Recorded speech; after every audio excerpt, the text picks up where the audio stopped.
Ko'pchilik unda sizlarda yana bitta savol paydo bo'lishi mumkin. Yana bitta kichik bir savol paydo bo'lishi mumkin. Xo'sh, mayli, sen ovoz berar ekansan, tushundik. Unchalik ham xafa bo'lmadik. Umuman olganda bilgandik. Yig'laydigan smaylik ham tashamaymiz. Deyishinglar mumkin yoki demaysizlar. Unda qishloqni kim boshqarardi deyishingiz mumkin. Bu savolga ham albatta javob beraman. U haqida to'liq gapirib berayotgan ekanman. Bu savolga ham albatta javob berishim kerak. Xo'sh, qishloqi personajini shuncha vaqtdan beri ko'p odamlar boshqargan rostini aytsam.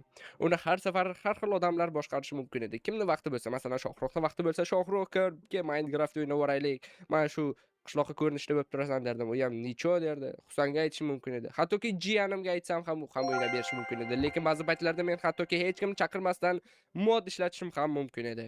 Mod orqali personajni boshqarib shunaqa qilsa ham bo'ladi.